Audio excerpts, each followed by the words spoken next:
வணக்கம். நேற்று நல்லபடியாக நமது நாடாளுமன்ற தேர்தல் முடிஞ்சுது. மொத்த டோட்டலாக வந்து 71%, 71.09 வாக்கு பதிவாயிருக்குன்னு ஊடகங்கள்லாம் சொல்லிட்டு இருக்குது. ஆனால் அவ்வளோ வாக்குகள் பதிவாகிறது சந்தேகம் தான். ஏன்னா சாயந்தரம் 3 மணி வரைக்குமே வெறும் 40% வாக்கு தான் பதிவாயிருந்தது. அதுலேருந்து ஒரு 6 மணிக்குள்ள ஒரு 3 மணி நேரத்தில் ஒரு 30% வாக்கு பதிவாயிருக்குமாங்கிறது கேள்விக்குறி. அது இல்லாமல் மொத்த தமிழ்நாட்டில் பார்த்திங்கன்னா 6,34,00,000 கொஞ்சம் கம்மி, அவ்வளோதான் வாக்காளர்கள். அவ்வளோ பேர் வாக்காளர்கள். அவங்களுக்கெல்லாம் வந்து 68,329 வாக்குச்சாவடிகள் அமைச்சிருந்தாங்க. சார், இந்த 68,329 வாக்குச்சாவடியில் 44,400 வாக்குச்சாவடிகள் பதட்டமான வாக்குச்சாவடின்னு அனௌன்ஸ் பண்ணிட்டாங்க. பதட்டமான வாக்குச்சாவடின்னு அப்படின்னா அங்கே கலவரம் நடக்கலாம், கள்ள ஓட்டு போடலாம், அங்கே எந்த பிரச்சனையும் வரலாம். ஸோ இப்படி பதட்டமணி தான் பதட்டமானவை. அப்போ இதில் என்ன, நம்ம நாடு இன்னும் எந்த லெவலில் இருக்குன்னு பார்த்துக்குங்க. அது மொத்தம் இருக்குது 68,000 வாக்குச்சாவடிகள், 44,000 வாக்குச்சாவடிகள் பதட்டமானவை, மீதி தான் நார்மலான வாக்குச்சாவடிகள். இதில் வந்து நிறையா கிராமங்கள் வந்து ஓட்டே போடலை. ஏன்னா அவங்களுக்கு கோரிக்கைகள் பல வருஷமாக அந்த ஆட்சிக்கு வரவங்க வந்து வாக்குறுதி கொடுத்து எதுவும் நிறைவேற்றணும்னு சொல்லிட்டு பல கிராமங்கள் ஓட்டே போடலை. ஓட்டர் ஐடி இருக்குது, ஆனால் அந்த ஓட்டு லிஸ்ட் அவங்க பேர் இல்லாங்களா, அவங்க ஓட்டு போட முடியல. ஸோ அவங்க அப்படியே போயிடுறாங்க. நிறைய பேர் வெளியூருக்கு போக முடியாமல், நிறைய பேர் ஓட்டு போட போக முடியாமல், பஸ்ஸு கிடைக்காம, ட்ரெயின் கிடைக்காம, பாதி பேர் அந்தந்த ஊரில் வேலை செய்கிறவங்க ஃபுல்லாக அப்படி இருந்துட்டாங்க. ஸோ அவங்க ஓட்டு போட வாய்ப்பு இல்லை. ஸோ இப்படி ஓட்டு போடாத நிறைய பேர் இருக்கும்போது எப்படி 71% வாக்கு பதிவாயிருக்கும். அது இல்லாமல் கள்ள ஓட்டுகள், அது வந்து பப்ளிக்காகவே தெரியுது. ஏன்னா நான் நேற்று பெரம்பூரில் ஒருத்தர் ஓட்டு போட போயிருக்காரு. ஆனால் அவர் ஓட்டை இன்னொருத்தர் போட்டு போயிட்டாங்கன்னு சொல்லிட்டு அங்கே ஒரு பிரச்சனை பண்ணவும், அவர் சமாதானப்படுத்துறதுக்காக, இல்லை பிரச்சனை ஆகிடுவாங்க, 49B அப்படின்னு ஃபார்ம் இருக்குது. அந்த ஃபார்மில் வந்து நம்ம வந்து 4 பேருக்கு ஓட்டு போட சொல்லி எழுதி கொடுக்கலாம். அது செல்லுபடியாகும். அப்படி அவர் இந்த 49B ஃபார்மில் ஃபில் பண்ணி கொடுத்தாருன்னா, அப்போ அவர் பேர் ஒரு ஓட்டு போட்டார்ல, அந்த ஓட்டு என்ன ஆகும், அதை எப்படி அவங்க கண்டுபிடிப்பாங்க? அப்போ அது வந்து ஒரு செல்லா ஓட்டு அனௌன்ஸ் பண்ணுவாங்களா, இல்லை கள்ள ஓட்டு அனௌன்ஸ் பண்ணுவாங்களா, இல்லை அது எப்படி அனௌன்ஸ் பண்ணுவாங்க? அப்போ ஒரு ஆளுக்கு 2 ஓட்டு மாதிரியே வருது. அதாவது 49Bனா இது பார்த்துருப்பீங்க, விஜய் படத்தில், சர்க்கார் படத்தில் சொல்லுவார். அவர் ஃபாரின்லேருந்து வரும்போது அவர் ஓட்டர் இன்னொருத்தர் போட்டு போயிடுவாங்க. அப்போ அவர் போய் அங்கே போய் பிரச்சனை பண்ணும்போது, சார் சால்வ் பண்ணுங்கன்னு சொல்லிட்டு சால்வ் பண்ணிட்டு அவங்க 49Bன்னு சட்டத்தில் ஒன்று இருக்குது, அதை சொல்லுவார். அதுபடி போட்டு போகிறார். தமிழ்நாட்டில் மொத்தம் 950 வேட்பாளர் நிற்கிறாங்க. தமிழ்நாடு ஃபுல்லாக சுயேட்சை, அதெல்லாம் கட்சி, ஏடிஎம்கே, டிஎம்கே, தேமுதிக, பிஜேபி, காங்கிரஸ் எல்லாம் சேர்த்து சுயேட்சை வரைக்கும் 950 வேட்பாளர்கள். இதில் அதிகபட்சமாக கரூரில் தான், செந்தில் பாலாஜி ஊர் இருக்குல்ல, அண்ணாமலை, செந்தில் பாலாஜிங்கெல்லாம், அந்த ஊரில் தான் 54 பேர் போட்டிவிடுறாங்க. சுயேட்சைகள் எல்லாம் சேர்த்து. நாகப்படத்தில் வெறும் 9 பேர் தான், அதுக்கு மேலே யாருமே இல்லை, வெறும் 9 தான் அங்கே போட்டுடுறாங்க. ஓட்டு போட வந்திருக்காங்க. ஓட்டு போட நம்ம கடமை, நம்ம ஜனநாயக உரிமைங்கிறதுனால எல்லாமே வந்திருக்காங்க பெரியவங்கெல்லாம். அந்த பெரியவங்க ஒரு 4-5 பேர், எனக்கு கரெக்டாக லிஸ்ட்டு தெரியல, தெரிஞ்ச வரையும் சொல்கிறேன், 4 பேர் நேற்று லைனில் நின்று வெயில் தாங்காமல் சுருண்டு செத்து போயிருக்காங்க.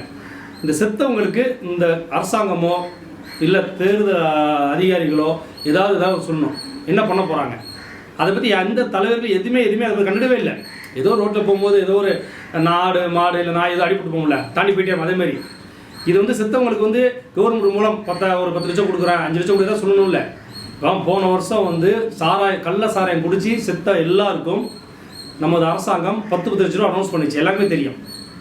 இது ஜனநாயகம் கடமையை ஆற்ற வந்த ஒருத்தர் வெயிலின் குடும்பம் தாங்காமல் எல்லாமே இறந்தது எல்லாமே 20 வயசுக்கு மேலே. எலெக்ஷன் பொறுத்தளவில் இது வந்து இன்றைக்கி எவ்வளோ முன்னேறிட்டோம். இன்றைக்கி வந்து நம்ம மிஷினில் ஓட்டு போடுற அளவுக்கு வந்துட்டோம். இன்னமும் பழைய மாதிரி ஓட்டு போட ஊருக்கு தான் போகணும் அப்படின்னு ஒரு கட்டாயத்தில் எல்லாமே இருக்கிறாங்க.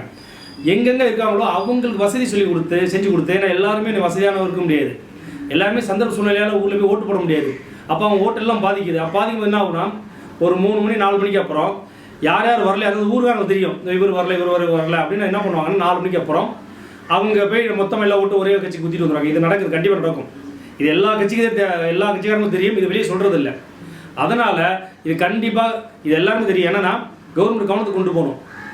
இதேமாரி ஊடகங்கள் நிறைய பேர் பேசினா தான் இது கவர்மெண்ட் கவனத்துக்கு போகும்.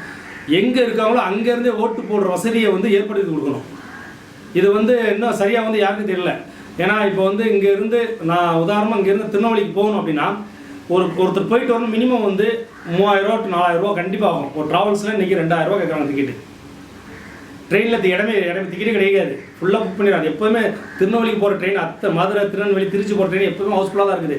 1 மாதம் முன்னாடி போனால் புக்கிங்கில் தான், எப்போவும் புக்கிங்கில் இருந்துகிட்டே இருக்குது. அதை அவங்க ட்ரெயினும் இன்க்ரீஸ் பண்ண மாட்டேங்கிறாங்க இன்னும். அதனால் ஒரு பஸ்ஸில் போனால் மினிமம் 2000 ரூபா, போகிறது வர 2000 ரூபா. அங்கே ஒன் டே இருக்குன்னா 1000 ரூபாய். 5000 ரூபா செலவு பண்ணிட்டு ஒருத்தர் ஓட்டு போட போடணும்னா நல்ல வசதியான அவன் மாதம் 50,000 சம்பளம் இருந்தால் 5000 தெரியாது போயிடுவான். அவன் மாதம் 10,000 சம்பளம் வாங்குறவன் எப்படி ஓட்டு போடுவான்? அவங்களுக்கு நீ என்ன பண்ணுறீங்க? 10,000 சம்பளம் வாங்குற 5000 ரூபா செலவு பண்ணி ஓட்டு போட முடியுமானால? அப்போ என்ன பண்ணணும்? தலைமைச் செயலகத்தில் வந்து அனௌன்ஸ் பண்ணணும். சென்னையில் இருக்கிறவங்க, வெளியூரில் இருக்கிறவங்க சென்னையில் வந்து தலைமைச் செயலகத்தில் வந்து ஓட்டு போடலாம், உங்களுக்கு நான் வசதி ஏற்படுத்தி கொடுக்குறேன் அப்படின்னு சொன்னால் மட்டும்தான் 100% ஓட்டு வரும். இல்லை கண்டிப்பாக வரவே வராது. இன்றைக்கி சென்னையில் கிட்டத்தட்ட சென்னையில் மட்டுமே 48 லட்சம் வாக்காளர் இருக்காங்கிறாங்க ஓட்டு போடுறதுக்கு. ஆனால் ஓட்டு போட தகுதி உள்ள வாக்காளர் ஊருக்கு போட முடியாமல் இருக்கிறது கிட்டத்தட்ட 30 லட்சம் பேர் இருப்பாங்க. கண்டிப்பாக சென்னையில் 1 கோடி பேர் இருக்கிறாங்க, குறைஞ்சபட்சம் 1 கோடி மேலே தான் இருக்கிறாங்க. ஆனால் 48 பேர் தான் அந்த வாக்காளராக இருக்காங்க. மற்றவங்களாம் ஓட்டு இல்லையா? இல்லை எல்லாமே வந்து ஓட்டு போட தகுதி இல்லாமல் இருக்காங்களா? எல்லாருமே வெளியூரில் ஓட்டை வச்சுக்கிட்டு ஊருக்கு போக முடியாமல் ஒரு டீ கடை வேலை செய்கிறான். அவன் மாதம் 10,000 சம்பளம் இருக்கும். அவன் 5000 சம்பளம் எப்படி போவான்? ஒரு காய்கறிகள் வேலை கோயம்பேடு மார்க்கெட்டு போனேன் ஃபுல்லாக அங்கே திருநெல்வேலிக்காரங்க, மதுரைக்காரங்க, கரூர், விருதாச்சலம், அரியலூர் இவங்க தான் இருப்பாங்க. இவங்க சம்பளமே டெய்லி 300 ரூபாய்க்கு மேலே இருக்காது மேக்ஸிமம். இவங்க எப்படி செலவு பண்ணிட்டு போவாங்க ஊருக்கு? அது பஸ்ஸில் இடங்கள் எதுவுமே கிடையாது. இவங்களுக்கு என்ன வசதி பண்ணுறீங்க? வெளிநாட்டில் இருக்கவங்க வந்து ஒருத்தர் ஆஸ்திரேலியாவில் வந்து ஓட்டு போட்டு போயிருக்காரு, 1.5 கழிச்சு செலவு பண்ணுறாரு, செலவு பண்ணி வந்து ஓட்டு போட்டு போகிறாரு. நல்லது. ஏன்னா அவர் அந்த அளவு அதோட கெப்பாசிட்டி அந்த அளவு கெப்பாசிட்டி இருக்கிறாரு. அவருக்கு 1.5 கழிச்சு லட்சங்கிறது பெரிய மேட்டரே கிடையாது. ஆனால் இன்றைக்கி கோயம்பேடுலேருந்து ஒருத்தர் போய் ஓட்டு போடணும், இன்றைக்கி வந்து வடப்புலேருந்து ஒருத்தர் போய் ஓட்டு போடணும். நீ சினிமாத்தில் வருமானமே கிடையாது. சினிமாத்தில் இருக்க அத்தனை அசிஸ்டன்ட் டைரக்டர்கள் இருக்காங்க, யாருக்கு வருமானமே கிடையாது. அவங்களும் எப்படி ஓட்டு போடுவாங்க? ஸோ அவங்க எப்படி ஜனநாயகத்தை அவனுக்கு தேவையான தலைவர் வேணாலும் எப்படி தேர்ந்தெடுக்க முடியாமல் எவ்வளோ அவதிப்படுறாங்க. இதுக்கு என்ன பண்ணுது இந்த கவர்மெண்ட்டு? இதுக்கு என்ன சொல்ல போகிறாங்க இந்த அரசாங்கம், இந்த அரசியல் தலைவர்கள்? ஒவ்வொரு அரசியல் தலைவரும் அவங்க ஆளாலும் பேசிகிட்டு இருக்காங்க. சீமானன்லேருந்து எல்லாமே சொல்லுது. சீமான் திருமாவளவன்லேருந்து எல்லாமே திருமாவளவன் சீமான். ஏன்னா வந்து இப்போ சிஎம்ஐயோ மற்ற யாரும் சொல்லலை. ஏன்னா இன்றைக்கி வந்து மக்களுக்காக குரல் கொடுக்குறது யாருன்னா அதிகமாக சீமான் கொடுக்குறாரு, திருமாவளவன் கொடுக்குறாரு, அன்புமணி ராமதாஸ் கொடுக்குறாரு. இவங்க தான் சொல்ல வரேன். இவங்களுக்கு ஏன் தெரியல? ஏன்னா இன்றைக்கி வந்து இளைஞர்கள், சினிமாவை நம்பி வந்த இளைஞர்கள் நிறைய பேர் இன்னைக்கு மிகவும் கஷ்டத்தில் இருக்கிறாங்க. அவங்களால ஊரில் போய் ஓட்டு போட முடியல. அவங்க ஓட்டு போடுறது நீங்கள் என்ன நடவடிக்கை எடுக்கிறீங்க? சினிமா தொழில் இருக்கிற சீமானை பற்றி கேட்குறேன். அதே நேரத்தில் கோயம்பேடு மார்க்கெட்லேருந்து, டி நகர் மார்க்கெட்லேருந்து இருக்க அத்தனை மீன் மார்க்கெட்லேருந்து எல்லாருமே சவுத்துலேருந்து வந்து வேலை செய்கிறவங்க நிறைய பேர் இருக்கிறாங்க. ஏன்னா அவங்களோட வருமானம் ரொம்ப கம்மி. அவங்க ஒரு ஓட்டு போடுறதுக்காக 10,000 ரூபா செலவு பண்ணிட்டா கடன் வாங்கிட்டு போக முடியாது. அப்போ அவங்களுக்கு நீ இங்கே சென்னையிலேயே இங்கே ஓட்டு ஏற்பாடு பண்ணியிருக்கணும். இப்போ இப்படி ஒரு ஆசிரியர்களுக்கு அந்த தேர்தல் பணியில் ஒர்க் பண்ணுற ஆசிரியர் எல்லாமே தபால் ஓட்டுன்னு ஒன்று இருக்குல்ல, அதேமாரி சென்னையில் இருக்கவங்களுக்கு, கோயம்புத்தூர் இருக்கிறவங்க எல்லாருமே சொந்த ஊரில் யாருமே தொழில் பண்ணலை. எல்லாமே வேறு ஊரில் போய் தொழில் பண்ணுறாங்க. நீங்கள் திருப்பூரில் எடுத்துக்கிட்டிங்கன்னா திருப்பூரில் இருக்கிற அத்தனை பேருமே வெளியூர்காரங்க தான் இருப்பான். ஆனால் அவ்வளோ பேரும் கை நிறைய சம்பாதிக்கிற யாருமே கிடையாது. அவன் அந்த வீட்டு வாடகை கொடுக்குறதுக்கும் குழந்தைய படிக்க வைக்கிறதுக்கும் அவன் செலவுக்குமே அங்கே சரியாக இருக்குது. அதுக்கே அவன் சமயத்தில் சில மாதம் கடன் வாங்க வேண்டிய சூழ்நிலை இருக்குது. அப்போ அவங்களாம் ஓட்டு போடல. நீங்கள் வந்து தமிழ்நாட்டில் நீங்கள் ஓட்டு போடாத மக்கள் மினிமம் எனக்கு தெரிஞ்ச 2 கோடி பேர் இருப்பாங்க. இந்த 2 கோடி பேர் ஓட்டு போட்டாங்கன்னா இந்தியாவோட தலையெழுத்தே மாறிடும்.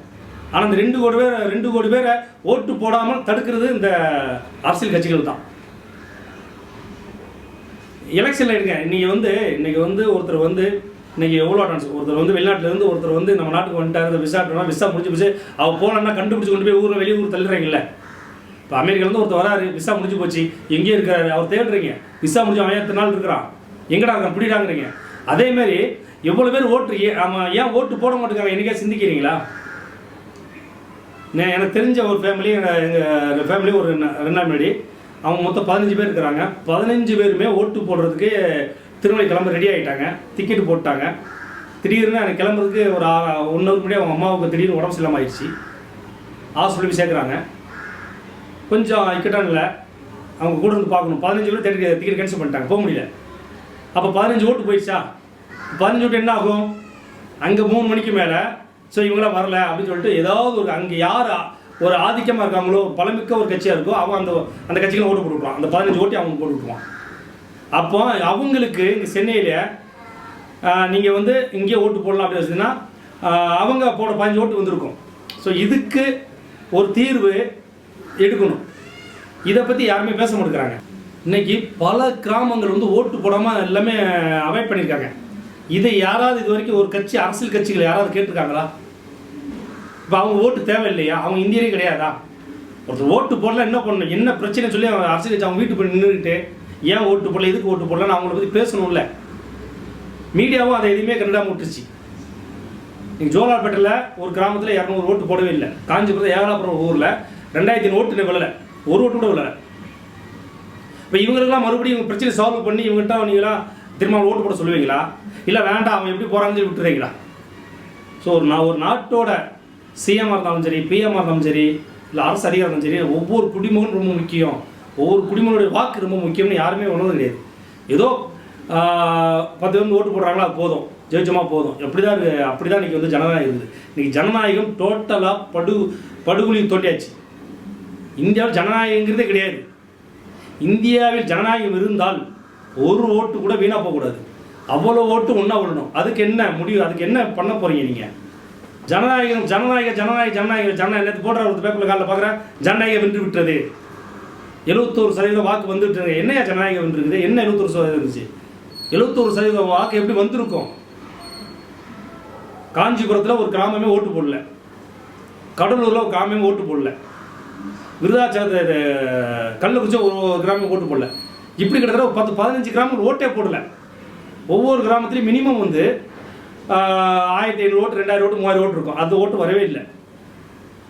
அதே மாதிரி ஒவ்வொரு கிராமத்து ஒவ்வொரு ஊர்லேயுமே 500 பேர், 600, 700 பேர் நம்பரே, அவங்க பேரே இல்லை. அவங்க போயிட்டு வாக்குச்சாவடி போயிட்டு திரும்புகிறாங்க, பேரே இல்லை, அவங்க பேரே இல்லை. ஒவ்வொரு கிராமத்தையும் 700 பேர் இல்லை. அண்ணாமலை சொல்கிறாரு, ஐயா அண்ணாமலை சொல்கிறாரு, அண்ணாமலை என்ன சொல்கிறாரு, கோவையில் 1,00,000 பேர் நீக்கப்பட்டுள்ளதுங்கிறாரு. அவர் வந்து கண்டிப்பாக நிற்கிறாரு, ஒரு கட்சியில் பெரிய பொறுப்பில் இருக்கிறாரு, ஒரு தேசிய அளவில் கட்சியில் இருக்கிறார். அவர் சொல்கிறாரு 1,00,000 பேர் கோவை அம்பத்தூரில் நீக்கியாச்சுங்கிறாரு, பேர் இல்லை, நான் எங்கே போய் சொல்கிறேங்காரு. அப்போ அவர் நிற்கிறதுனால அந்த தொகுதியில் 1,00,000 பேர் இல்லைன்னு அவருக்கு தெரியுது. இதேமாதிரி எத்தனை தொகுதியில் ஓட்டு இல்லாமல் இருக்கும்? எப்படி 70% ஓட்டு வந்திருக்கும்? ஓட்டு ஒரு ஓட்டு சிதறாமல் வாங்கணும், எல்லாருமே ஓட்டு போடணும். அதுக்கு என்ன பண்ணுறாங்க? அதுக்கு தேர்தல் அதிகாரி சொல்கிறார் ஒருத்தர், நாங்கள் நேற்று ஃபுல்லாக தேர்தல் இருந்ததுனால அது நேற்று கேட்குறோம், நேற்று தேர்தல் போய் நான் கேட்குறேன், நாங்கள் எங்கள் வீரத்தலைவர் சார்பாக பத்திரிகை சார்பாக போய் கேட்குறோம், சார் இந்த பேர்லாம் இருக்குது, ஆனால் பேர் ஐடி கார்டு வச்சுருக்காங்க, ஓட்டு ஐடி வச்சுருக்காங்க, சீட்டில் இல்லை சார்ங்கிறான். அது சொல்கிறார், நாங்கள் வந்து மார்ச் 27ஆம் அனௌன்ஸ் பண்ணிட்டோம், யார் யாருக்கு ஓட்டு இல்லையோ அவங்களாம் வந்து ஓட்டு பதிவு பண்ணிக்கிங்க. எதில் சார் அனௌன்ஸ் பண்ணீங்க? சார் பேப்பரில் அனௌன்ஸ் பண்ணோம், ஆன்லைன் அனௌன்ஸ் பண்ணோம். பேப்பர் படிக்காத மக்கள் எவ்வளோ பேர் இருக்கிறாங்க? ஆன்லைன் பார்க்க தெரியாத ஆளுக்கு எத்தனை பேர் இருக்காங்க? இன்னமும் ஜிபே பண்ண தெரியாத ஆளுக்கு எத்தனை பேர் இருக்காங்க? உங்களுக்கு தெரியுமா? ஆன்லைனில் போட்டோம்னா ஆன்லைனில் யாரையா பார்க்குறாங்க? இன்றைக்கி கிராமங்கள் எல்லாரும் இந்த பெரிய மொபைல் வச்சுருக்காங்க, சின்ன மொபைல் தான் வச்சுருக்காங்க. அதுபடி சொல்கிறேன், முதல்லாம் வந்து நாங்கள் வந்து பேர் திருத்தம் வந்து வாக்காளர் பட்டியலில் ஜனவரி 1ஆம் தேதி வந்து வாக்காளர் வந்து பேர் நீக்கலாம், சேர்க்கலாம், அட்ரஸ் புதுப்பிக்கலாம் வச்சுருந்தோம். இப்போ 4 மாதம் வச்சுருக்குறோம், அதையே நீங்கள் பயன்படுத்த தெரியல அப்படின்னு சொல்கிறாரு அவர், அந்த தேர்தல் அதிகாரி என்கிட்ட. எப்போல்லாம்?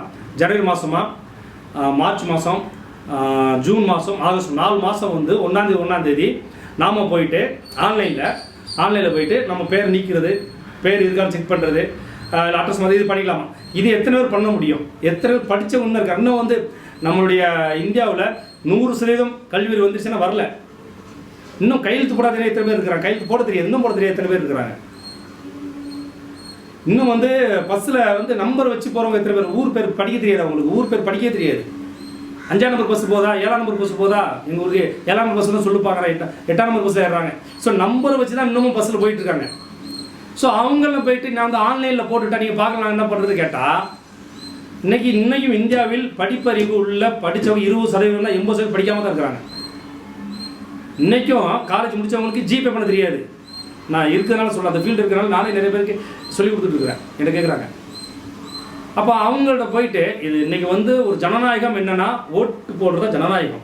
இன்றைக்கி வந்து நாங்கள் எனக்கு ஒரு தலைவர் வேணும் ஏன் அப்படின்னு நான் தேர்ந்தெடுக்கிற உரிமை இருக்குன்னா அதுக்கான வழிகள் நீ ஏற்படுத்தி தான் நான் தலைவரை தேர்ந்தெடுக்க முடியும். இன்னும் ஓட்டு போடாத 30% இல்லை, இன்னும் 50% தமிழ்நாட்டில் மட்டும் நான் சொல்கிறேன், இந்தியாவில் சொல்லலை. இந்தியாவில் கணக்கெடுத்து அது வேறு லெவலு. தமிழ்நாட்டில் மட்டும் இன்னும் 50% ஓட்டு போடாமல் இருக்காங்க. இந்த 50% பேரும் ஓட்டு போட வைக்கணும். நடிகர் சூரிய எவ்வளோ அந்த ஆளுக்கு ஓட்டு இல்லை, அவன் நேற்று வந்துட்டு போகிறாரு. சூரியன் என்ன, அவர் என்ன படிச்சிருக்காரு? என்ன படிக்க சூரிய படிச்சதெல்லாம் கிடையாது, அவர் படிச்சது கிடையாது, ஸ்கூல் போனார், ஏபி கூட தெரியாது. அவர் போய் ஆன்லைனில் போய் நீங்கள் அவர் பண்ணுவார். நடிகர் சூரி ஆன்லைனில் போயிட்டு நீங்கள் ஏன் நீ பண்ணலன்னு கேட்குறாரு ஒருத்தர். வந்து ஏங்க ஆன்லைனில் போட்டாங்க பார்க்கலையா? நீங்கள் உங்கள் பேர் செக் பண்ண வேண்டியதானங்க. சூரிய வந்து அவர் காமெடி சிரிச்சு போயிட்டார். ஆனால் அவர் சூரியோட ஓட்டு போச்சா? எவனோ ஒருத்தர் போட்டான், ஏதோ கட்சிக்கு போட்டான். அப்போது சூரி தன் விருப்பமான ஒரு வேட்பாளரை தேர்ந்தெடுக்க முடியாமல் நிற்கிறாரு. இது வந்து தெரிஞ்ச ஃபேஸ்னால இப்போ சூரிய பற்றி எல்லாம் பேசுகிறாங்க. இதுமாதிரி தெரியாத எத்தனை பேர் இருக்கிறாங்க. நேற்று ஒருத்தர் ஹைதராபாத்லேருந்து இங்கே பெரம்பூருக்கு ஓட்டு போட வந்திருக்காரு, ஃப்ளைட்டை பிடிச்சி வந்திருக்காரு. வந்து பார்த்தா ஒரு ஓட்டை நோத்து போட்டுட்டான். ஒன்றுமே பண்ண முடியாது, அவர் போயிட்டே இருக்கிறாரு. ஸோ இப்படி ஜனநாயகம், இது ஜனநாயகமே கிடையாதுன்னு ஜனநாயகம் உருவாகலை. எல்லாம் அதாவது என்ன சொல்கிறாங்க, 44,000 வாக்குச்சாவடி பதட்டமானவை, எல்லாத்தையும் கேமரா வச்சுருக்கோம். என்ன கேமரா வச்சுருக்கீங்க, என்ன கேமரா வச்சுருக்கீங்க, அங்கே எத்தனை சதவீதம் ஓட்டுன்னு கரெக்டாக சொல்ல தெரியல, அவ்வளோ இருந்து ஓட்டு போடாமல் தெரியாது. நான் சொன்னேன் 44,000 சாவடியிலையும் நீங்கள் கேமரா வைக்கிறதுக்கு வெப் கேமரா வச்சுருக்காங்க, அவ்வளோதான். ஒரு சிசிடிவி கேமரா கூட கிடையாது. 66,000 வாக்குச்சாவடியிலையும் 62,329 வாக்குச்சாவடியிலையும் வந்து கேமரா வைக்க வேண்டியது தானே. சிசிடிவி கேமரா என்ன போகுது? எத்தனையோ ஸ்பான்சர் இருக்காங்க. இன்னைக்கு வந்து ஜனநாயகம் எவ்வளோ எத்தனை கோடி, இது வந்து இது எவ்வளோ எத்தனை கோடி செலவு இது. ஏன் இது வந்து இந்தியாவில் தனியாக ஒவ்வொரு மாநிலத்தையும் செலவு எடுத்துக்கலாம்ல, எவ்வளோ செலவு பண்ணுறாங்க. விலவங்களோட இதில் திரும்ப எலெக்ஷன் வைக்கிறாங்க. இந்த அம்மா விஜயதரணி அம்மா வந்து காங்கிரஸ்லேருந்து ரிட்டையர்ட் ஆகி இது காங்கிரஸ் வெளியே போயிட்டாங்க.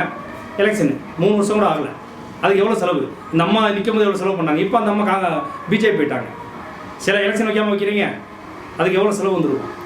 அப்போ 66,229 வாக்குச்சாவடிகளில் சிசிடிவி கேமரா வைக்கிறது என்ன இருக்குது? அதே நேரத்தில் இப்போது இந்த வீடியோ நான் எதுக்காக பதிவு பண்ணுறேன்னா,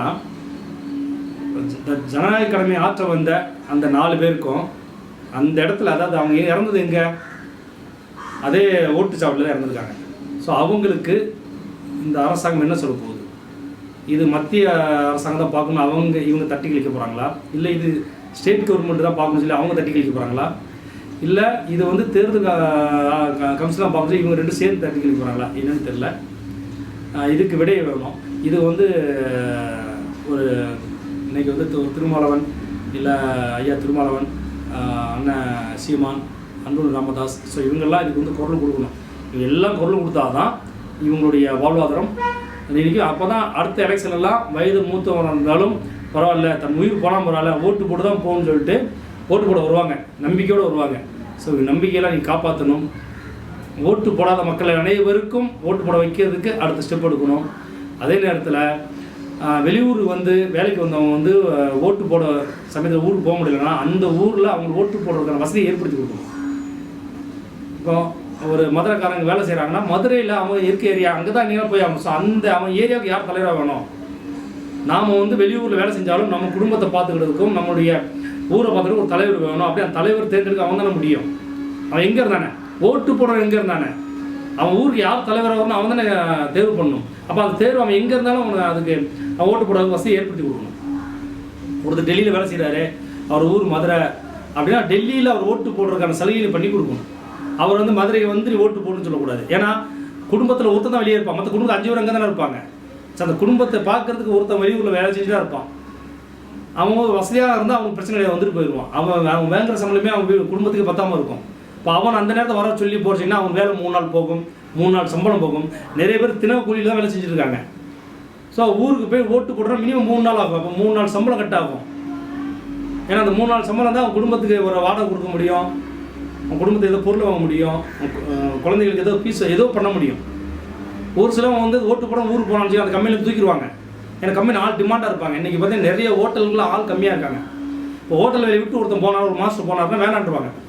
இன்றைக்கி இந்த எலெக்ஷனுக்கு ஓட்டு போட போய் 2 நாளைக்கு முன்னாடி ஓட்டு போட போனால் கிட்டத்தட்ட எனக்கு தெரிஞ்சு என்னோடய ஃப்ரெண்ட்ஸ் 15 பேர் வேலையை வந்து நிற்கிறாங்க. இப்போ வந்து அவங்க வேலை கிடையாது, ஊரில் ஓட்டு போட்டாச்சு, வந்தால் அவங்க வேலை கிடையாது. அதையும் மீறி ஜனநாயக கடமை அந்த ஓனர் சொல்கிறான், ஆள் இல்லை, நீ இருந்து பார்க்கணும், நீ ஊருக்கு போயிட்டால் இங்கே யார் வேலை செய்வாங்கிறான். இல்லை நான் ஓட்டு போட ஊருக்கு போகணுங்கிறான். போனால் திரும்ப வரான்ட்டான்.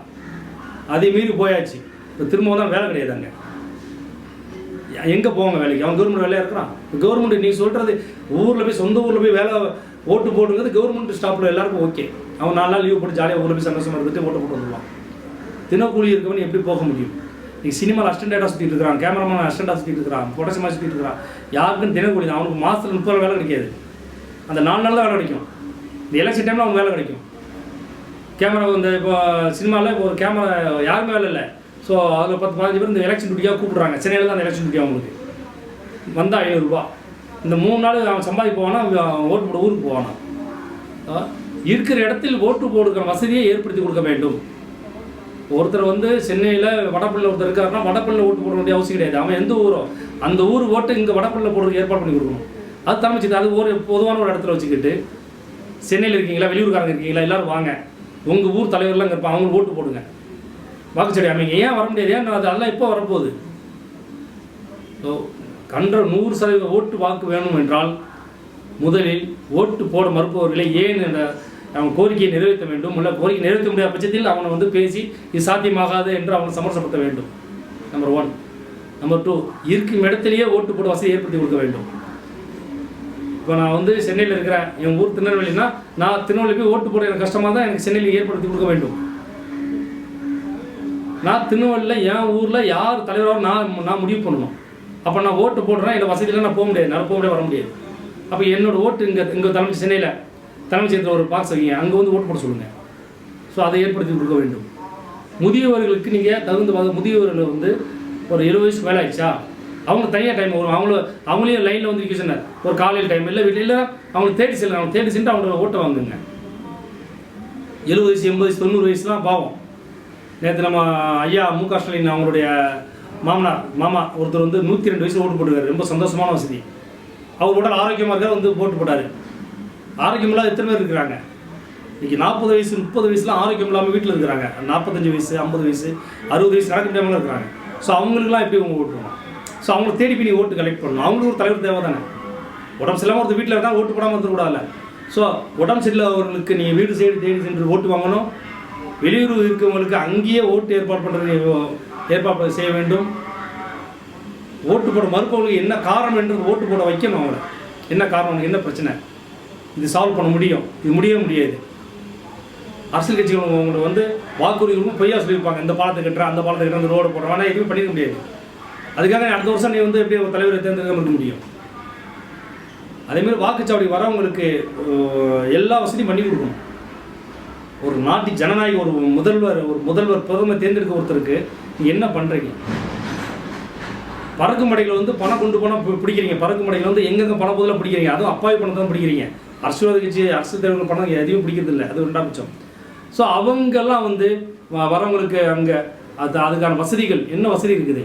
எந்த வசதியுமே செஞ்சு தரல. எல்லா வசதியும் இருக்குது. மெடிக்கல் வசதி, ஆம்புலன்ஸில் எதில் இருக்குது? ஒரு சாக்கு வச்சு மினிமம் ஒரு 5 ஆம்புலன்ஸ் வைக்கணும். என்னென்ன நடக்கலாம்? ஆம்புலன்ஸ் ஹாஸ்பிட்டலே ரெடி பண்ணணும். நீங்கள் பண்ண முடியாமல் எதுவுமே கிடையாது. ஆகையால் இந்த வீடியோ பதிவு மூலம் நான் என்ன சொல்கிறேன்னா, இறந்து போன வாக்குச்சாவடி இறந்து போன அந்த 4 பேருக்கும் என்ன பண்ண போகிறீங்க, ஏதாவது பண்ணுங்கன்னு தான் சொல்ல வரேன். இதுக்காக குரல் கொடுக்க வேண்டும். நன்றி.